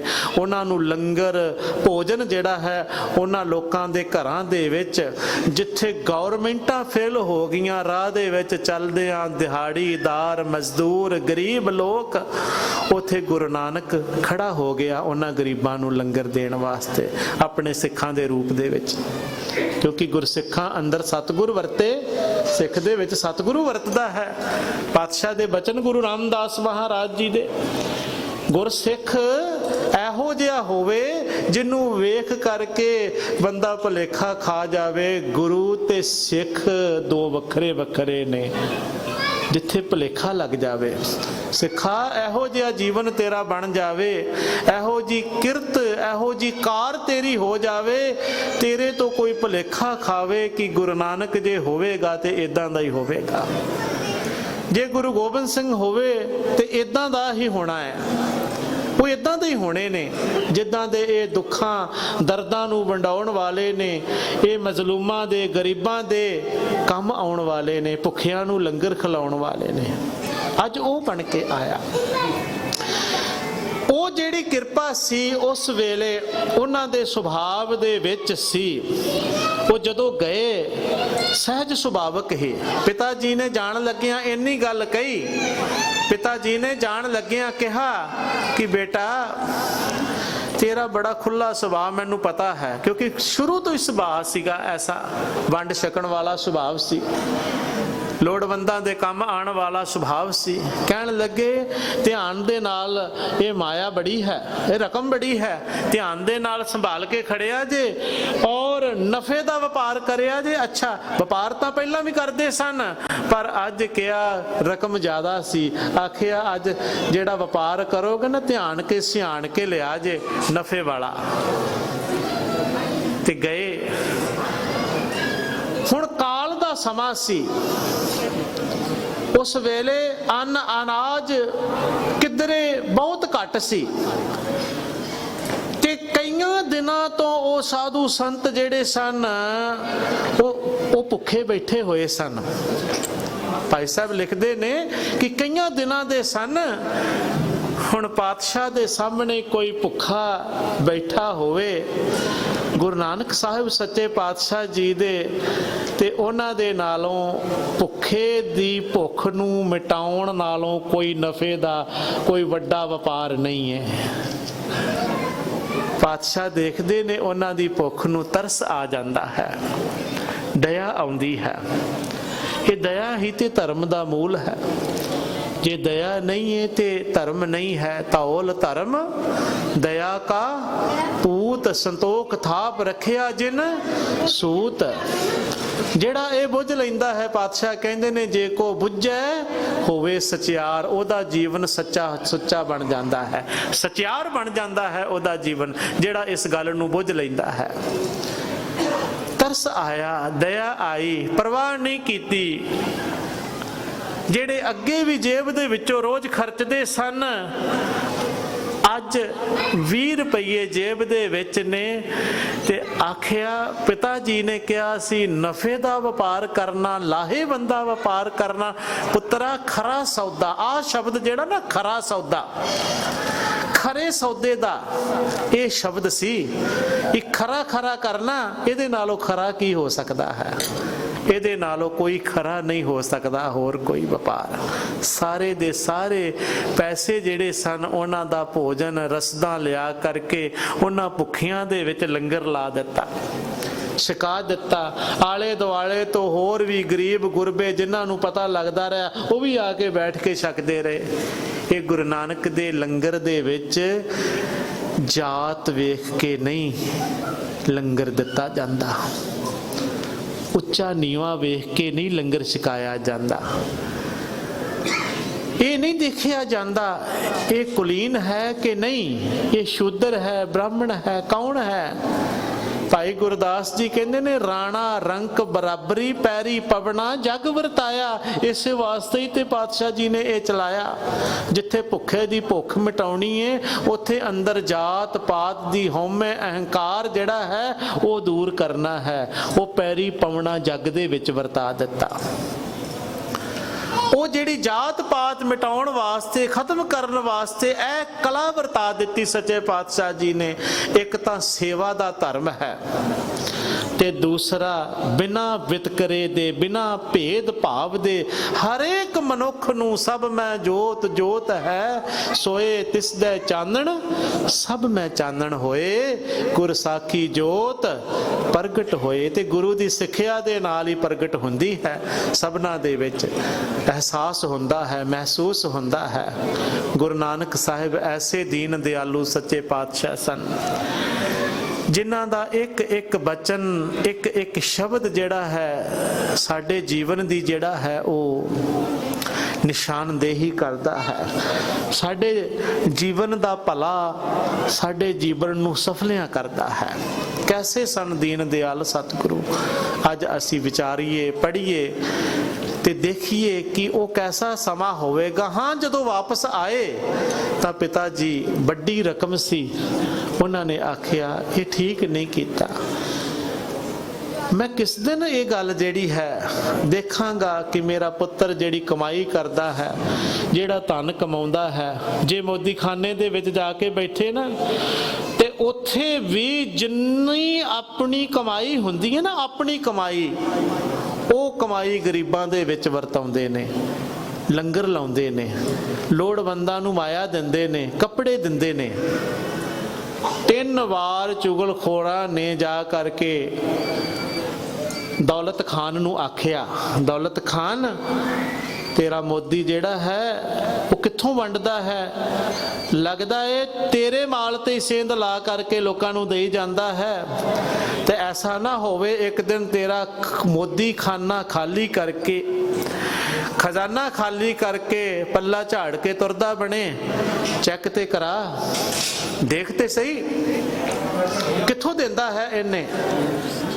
ਹੱਕ ਦੀ ਕਮਾਈ, ਈਮਾਨ ਦੀ ਕਮਾਈ, ਆਪਣੀ ਕਮਾਈ ਜਿਹੜੀ ਸੀ, ਉਸ ਕਮਾਈ ਦੇ ਵਿੱਚੋਂ ਗੁਰੂ ਨਾਨਕ ਸਾਹਿਬ ਗਰੀਬਾਂ ਨੂੰ ਖਿਲਾਉਂਦੇ ਸਨ, ਲੰਗਰ ਲਾਉਂਦੇ ਸਨ, ਮਦਦ ਕਰਦੇ ਸਨ।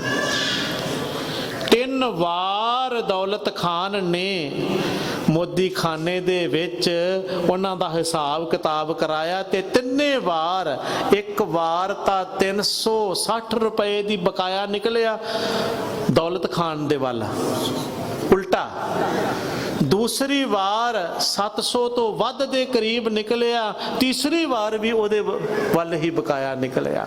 ਮੂੰਹ ਬੰਦ ਹੋ ਗਏ। ਪਾਤਸ਼ਾਹ ਦੱਸਣਾ ਚਾਹੁੰਦੇ ਨੇ ਕਿ ਗਰੀਬਾਂ ਨੂੰ ਵੰਡਣ ਦੇ ਨਾਲ, ਲੋੜਵੰਦਾਂ ਦੀ ਮਦਦ ਕਰਨ ਦੇ ਨਾਲ, ਸੇਵਾ ਕਰਨ ਦੇ ਨਾਲ, ਧਰਮ ਦੇ ਰਾਹ ਤੇ ਚੱਲ ਕਰਕੇ ਆਪਣੀ ਮਾਇਆ ਨੂੰ ਧਰਮ ਅਰਥ ਵਰਤਣ ਦੇ ਨਾਲ ਕੋਈ ਦੁਨੀਆ ਦਾ ਖਜ਼ਾਨਾ ਨਹੀਂ ਜੇ ਘਟਦਾ। ਕਿਸੇ ਖਜ਼ਾਨੇ ਦੇ ਵਿੱਚ ਘਾਟਾ ਨਹੀਂ ਪੈਂਦਾ, ਵਾਧਾ ਹੀ ਹੁੰਦਾ ਹੈ। ਇਹ ਜਿਹੜੀਆਂ ਗੱਲਾਂ ਨੇ ਨਾ, ਇਹ ਉਹਦੇ ਵੱਲ ਸੰਕੇਤ ਕਰਦੀਆਂ ਨੇ। ਘਾਟਾ ਪੈਂਦਾ ਹੈ ਘੱਟ ਤੋਲਣ ਦੇ ਨਾਲ, ਘਾਟਾ ਪੈਂਦਾ ਹੈ ਬੇਈਮਾਨੀ ਕਰਨ ਦੇ ਨਾਲ, ਇਮਾਨਦਾਰੀ ਦੇ ਨਾਲ, ਧਰਮ ਦੀ ਕਿਰਤ ਦੇ ਨਾਲ, ਤੇ 13 ਤੋਲਣ ਦੇ ਨਾਲ ਵਾਧਾ ਪੈਂਦਾ ਹੈ, ਘਾਟਾ ਕੋਈ ਨਹੀਂ ਪੈਂਦਾ। ਇਹ ਉਹਨਾਂ ਦੇ ਜੀਵਨ ਦਾ ਸਾਰ ਹੈ। ਅਸੀਂ ਆਪਣੇ ਜੀਵਨ ਵਿੱਚ ਇਹ ਗੱਲ ਲਾਗੂ ਕਰਾਂਗੇ, ਕਦੇ ਸਾਡੇ ਜ਼ਿੰਦਗੀ ਵਿੱਚ ਵੀ ਘਾਟਾ ਨਹੀਂ ਪਵੇਗਾ। ਕਿਸੇ ਅੰਨ ਵਿੱਚ, ਕਿਸੇ ਅਨਾਜ ਵਿੱਚ, ਕਿਸੇ ਕਮਾਈ ਦੇ ਵਿੱਚ ਬਰਕਤ ਪਵੇਗੀ। ਬਲਕਿ ਪਰ ਅਸੀਂ ਉਦੇਸ਼ਾਂ ਨੂੰ ਭੁੱਲਦੇ ਜਾ ਰਹੇ ਹਾਂ, ਅਸੀਂ ਸਿੱਖਿਆ ਨੂੰ ਭੁੱਲਦੇ ਜਾ ਰਹੇ ਹਾਂ। ਮਾਇਆ ਪ੍ਰਬਲ ਹੁੰਦੀ ਜਾ ਰਹੀ ਹੈ ਜੀਵਨ ਦੇ ਵਿੱਚ। ਗੁਰੂ ਸਾਹਿਬ ਜੀ ਦੀ ਜਿਹੜੀ ਮਰਜ਼ੀ ਸਾਖੀ ਪੜ੍ਹ ਲਈਏ, ਜਿਹੜਾ ਮਰਜ਼ੀ, ਭਾਈ ਸਾਹਿਬ ਕਹਿੰਦੇ ਨੇ ਇਹ ਜਿਹੜੀਆਂ ਸਾਖੀਆਂ ਨੇ ਇਹ ਉਚੇਚੇ ਤੌਰ ਦੇ ਉੱਪਰ ਜਦੋਂ ਘਟੀਆਂ ਤੇ ਉਹਨਾਂ ਨੂੰ ਲਿਖਿਆ ਗਿਆ, ਉਹਨਾਂ ਦਾ ਸਾਰਾ ਹੀ ਜੀਵਨ ਇਦਾਂ ਦਾ ਸੀ, ਪਰ ਉਪਕਾਰ ਦਾ ਸੀ। ਇਹ ਨਹੀਂ ਕਿ ਇੱਕੋ ਵਾਰੀ 20 ਰੁਪਇਆਂ ਦਾ ਲੰਗਰ ਕੀਤਾ ਬਸ, ਇੱਕ ਵਾਰ ਗਰੀਬਾਂ ਨੂੰ ਦਿੱਤਾ, ਨਹੀਂ। ਉਹਨਾਂ ਦਾ ਸੁਭਾਅ ਰੋਜ਼ ਦਾ ਕੰਮ ਸੀ ਇਹ, ਨਾਮ ਬਾਣੀ ਦੇ ਨਾਲ ਜੋੜਨਾ, ਕੀਰਤਨ ਦੇ ਨਾਲ ਜੋੜਨਾ, ਕੀਰਤਨ ਕਰਨਾ, ਕੀਰਤੀ ਦੇ ਵਿੱਚ ਲਾਉਣਾ ਤੇ ਲੋੜਵੰਦਾਂ ਦੀ ਸੇਵਾ ਕਰਨੀ, ਭੁੱਖਿਆਂ ਨੂੰ ਭੋਜਨ ਦੇਣਾ, ਬਿਠਾਉਣਾ ਸਾਰਿਆਂ ਨੂੰ ਸਤ ਸੰਗਤ ਦੇ ਵਿੱਚ। ਉਹ ਧਰਤੀ ਜਿਹੜੀ ਸੀ, ਮੈਂ ਫਿਰ ਆ ਜਾਵਾਂ ਪਾਤਸ਼ਾਹ ਜੀ ਦੇ ਪ੍ਰਕਾਸ਼ ਵਾਲੇ ਪਾਸੇ ਨੂੰ। ਉਸ ਧਰਤੀ ਦੇ ਉੱਪਰ ਪਾਤਸ਼ਾਹ ਜੀ ਨੇ ਵਰਤਾਰਾ ਜਿਹੜਾ ਸੀ ਇਹੋ ਜਿਹਾ ਵਰਤਾ ਦਿੱਤਾ, ਜਿਵੇਂ ਕਹਿੰਦੇ ਨੇ ਨਾ ਕਲਯੁਗ ਮੇ ਸਤਯੁਗ ਵਰਤਾਣ ਵਾਲੀ ਗੱਲ, ਉਹ ਵਰਤਾ ਦਿੱਤੀ।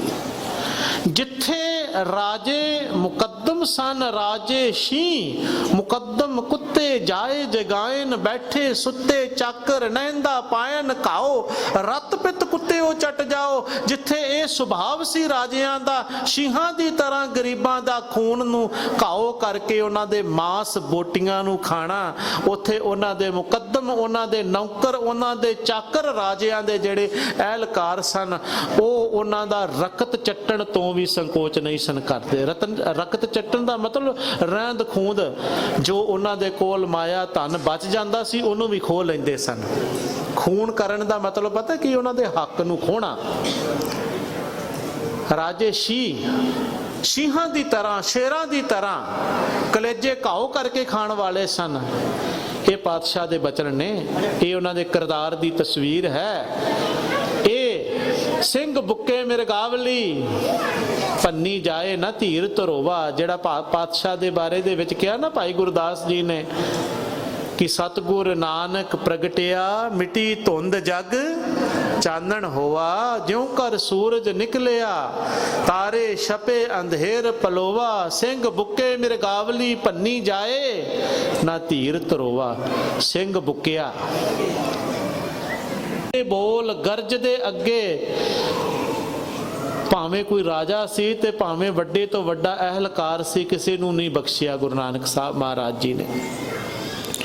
ਸੱਚ ਨੂੰ ਸੱਚ ਕਿਹਾ, ਝੂਠ ਨੂੰ ਝੂਠ ਕਿਹਾ, ਸੰਕੋਚ ਨਹੀਂ ਕਿਹਾ। ਸੱਚ ਦੇਖ ਕਰਕੇ, ਜ਼ੋਰ ਦੇਖ ਕਰਕੇ, ਤਾਕਤ ਦੇਖ ਕਰਕੇ, ਰਾਜਸੀ ਤਾਕਤ ਦੇਖ ਕਰਕੇ ਚੁੱਪ ਨਹੀਂ ਕਰ ਗਏ, ਬੋਲੇ। ਆਪਣੀ ਬਾਣੀ ਦੇ ਰਾਹੀਂ ਬੋਲੇ, ਆਪਣੀ ਬਾਣੀ ਦੇ ਰਾਹੀਂ ਲੋਕਾਂ ਦੀਆਂ ਸੁੱਤੀਆਂ ਹੋਈਆਂ ਆਤਮਾਵਾਂ ਨੂੰ, ਰਾਜਿਆਂ ਦੀਆਂ ਸੁੱਤੀਆਂ ਹੋਈਆਂ ਆਤਮਾਵਾਂ ਨੂੰ, ਹਾਕਮਾਂ ਦੀਆਂ ਸੁੱਤੀਆਂ ਹੋਈਆਂ ਆਤਮਾਵਾਂ ਨੂੰ ਜਗਾਇਆ, ਗਰੀਬਾਂ ਮਜ਼ਲੂਮਾਂ ਨੂੰ ਜਗਾਇਆ, ਉਹਨਾਂ ਦੇ ਹੱਕਾਂ ਦੇ ਪ੍ਰਤੀ ਜਾਗਰੂਕ ਕੀਤਾ। ਸੱਚ ਧਰਮ ਤੇ ਅੜਨ ਖੜਨ ਦੀ ਜਿਹੜੀ ਸ਼ਕਤੀ ਤਾਕਤ ਜਿਹੜੀ ਸੀ ਉਹ ਦੇਣੀ ਕੀਤੀ। ਹੁਣ ਗੁਰੂ ਪਾਤਸ਼ਾਹ ਆਉਂਦੇ ਨੇ ਤੇ ਭਾਈ ਸਾਹਿਬ ਲਿਖਦੇ ਨੇ ਕਿ ਉਹ ਰਾਏ ਬੁਲਾਰ ਰਾਜਾ ਜਿਹੜਾ ਹੈ, ਉੱਥੇ ਹਿੰਦੂ ਵੀ ਰਹਿੰਦਾ ਹੈ, ਮੁਸਲਮਾਨ ਵੀ ਰਹਿੰਦਾ ਹੈ। ਜਿੱਥੇ ਮਜ਼ਹਬ ਦੇ ਨਾਮ ਦੇ ਉੱਪਰ ਝਗੜੇ ਨੇ, ਗਿਲਾਨੀ ਹੈ, ਉੱਥੇ ਉਹ ਰਾਜਾ ਜਿਹੜਾ ਹੈ, ਜਿੰਨਾ ਉਹ ਹਿੰਦੂਆਂ ਨੂੰ ਪਿਆਰ ਕਰਦਾ ਹੈ ਓਨਾ ਹੀ ਉਹ ਮੁਸਲਮਾਨਾਂ ਨੂੰ ਪਿਆਰ ਕਰਦਾ ਹੈ ਤਾਂ ਉਹ ਮੁਸਲਮਾਨ।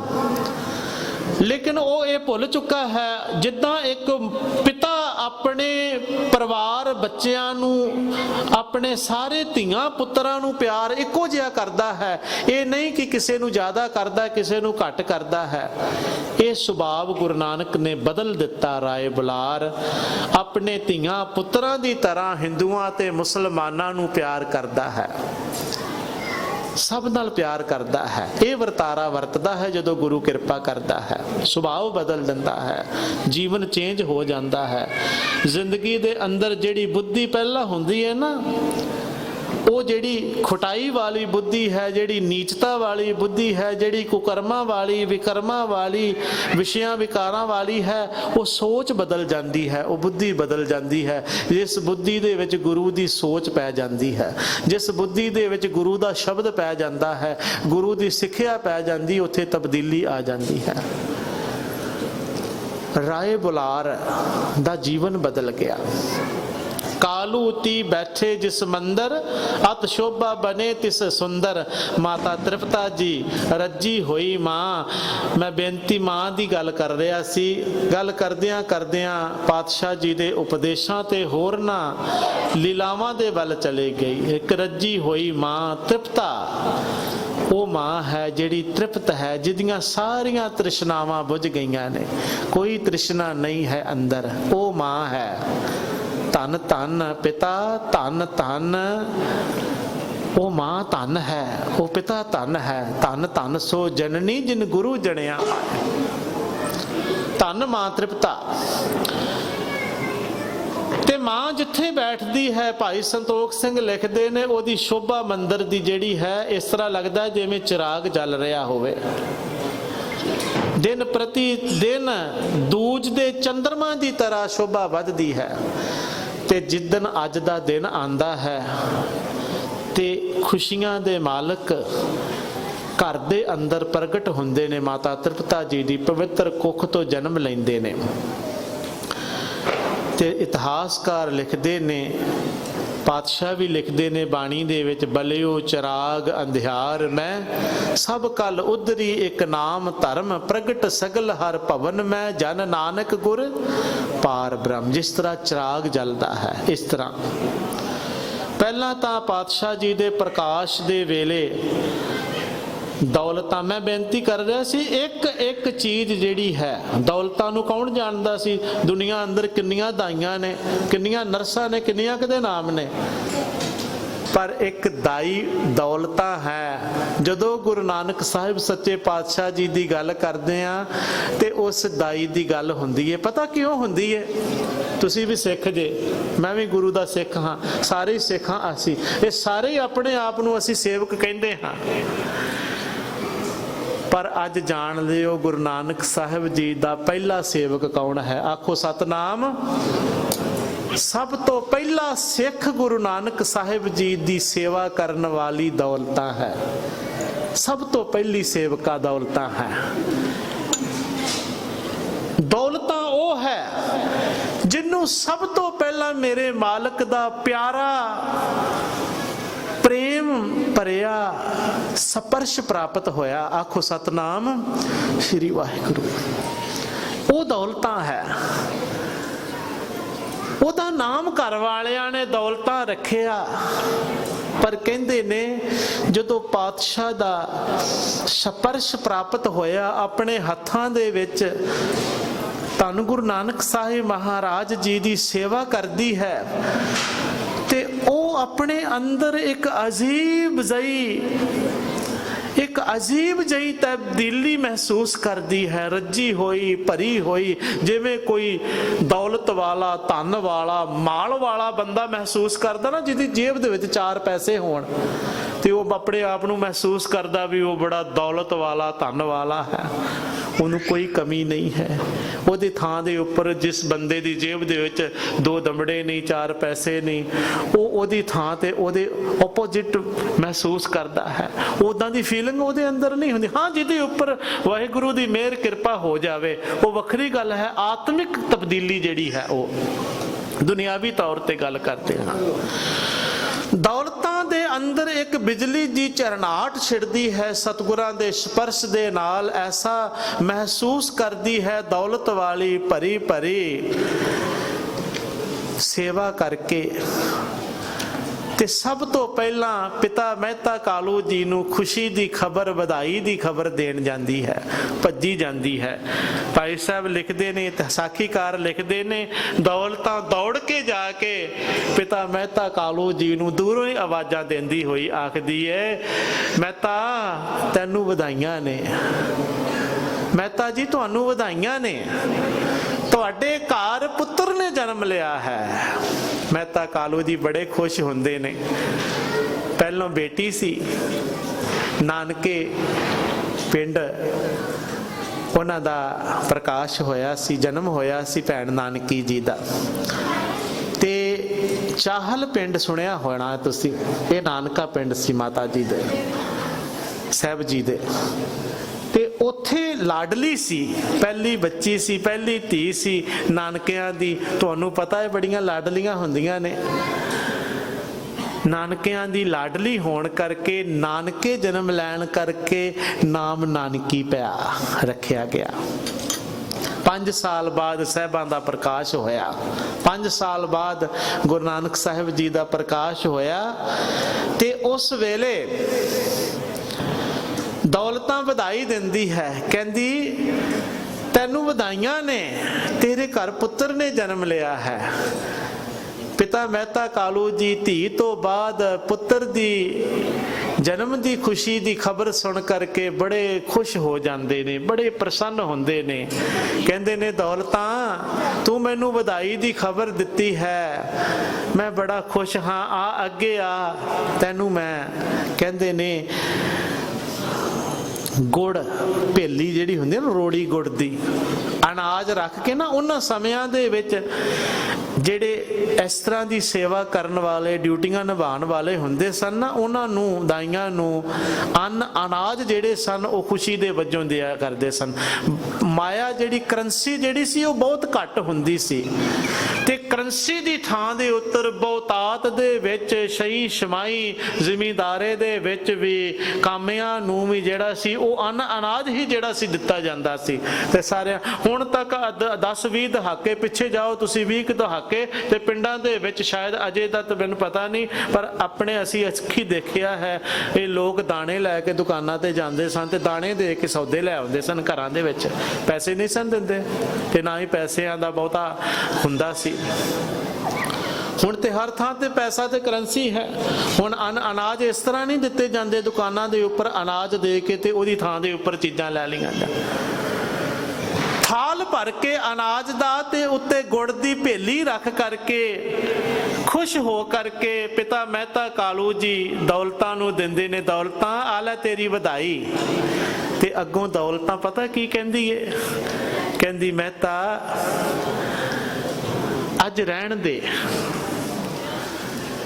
ਅੱਜ ਮੈਨੂੰ ਤੇਰੇ ਇਸ ਅੰਨ ਦੀ ਇਸ ਅਨਾਜ ਦੀ ਲੋੜ ਨਹੀਂ ਏ, ਮੈਂ ਰੱਜੀ ਗਈ। ਸਾਖੀਕਾਰ ਲਿਖਦੇ ਨੇ ਦੌਲਤਾਂ ਕਹਿੰਦੇ ਮੈਂ ਰੱਜੀ ਗਈ, ਅੱਜ ਮੈਨੂੰ ਮਹਿਸੂਸ ਹੋਇਆ ਹੈ ਕਿ ਮੈਂ ਸੱਚੀ ਮੁੱਚੀ ਇਹੋ ਜੀ ਦੌਲਤ ਪਾ ਲਈ ਏ, ਇਹੋ ਜਿਹਾ ਧਨ ਪਾ ਲਿਆ ਹੈ ਜਿਹੜਾ ਧਨ ਜਿਹੜੀ ਦੌਲਤ ਅੱਜ ਤੱਕ ਮੈਨੂੰ ਨਹੀਂ ਮਿਲੀ। ਸੱਚ ਜਾਣਿਓ ਦੌਲਤਾਂ ਦੇ ਕੋਲੋਂ ਸਿੱਖ ਲਓ, ਉਹਨੂੰ ਕੀ